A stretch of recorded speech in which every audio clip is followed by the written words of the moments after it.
நாங்க கேட்டது 41 கிடைச்சதா? கொடுக்கல. கூட்டணி கட்சிகள் நிறைய உள்ள வந்திருக்கு. இன்னைக்கு 23 கட்சிகள் கூட்டணி உள்ள ஒரே ஒரு இயக்கம் மதச்சார்பற்ற முற்போக்கு கூட்டணி. தேமுதிக வந்திருக்காங்க, மக்கள் நீதி மையம் வந்திருக்காங்க, சிறுபான்மை மக்களுடைய அமைப்புகள் வந்திருக்கு, எல்லாரையும் அகாமடேட் பண்ணியிருக்காங்க. அதனால எங்களுக்கு இதுல மாற்று கருத்து இல்லை. அவருடைய தொகுதியை வெற்றி பெறதுக்கு பார்க்க சொல்லுங்க. அங்க வெற்றி பெற முடியுமா? காரைக்குடியில் அவரால் வெற்றி பெற முடியாது. தமிழ்நாட்டில் அவர் வாங்கின சதவிகிதத்தை பாருங்க. அவருடைய ஃபாலோவர்ஸ், அவருடைய ஓட்டர்ஸ் எல்லாம் விஜய் கிட்ட போயிட்டாங்கன்னு சொல்றாங்க. அதெல்லாம் வெரிஃபை பண்ண சொல்லுங்க.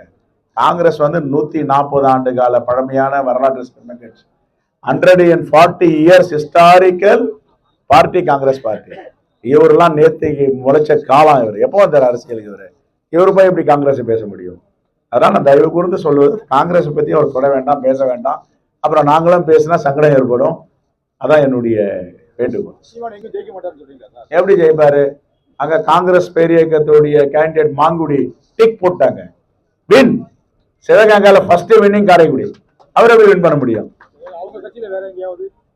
வாய்ப்பே இல்லை, வாய்ப்பே இல்லைன்னு. இது வரைக்கும் ஜெயிக்கவே இல்லை அவரு. ஏதாவது ஒரு எலெக்ஷன்ல ஜெயிச்சிருக்காரா? இந்த எலெக்ஷன்ல மட்டும் எப்படி ஜெயிப்பாரு? வாய்ப்பு இல்லை.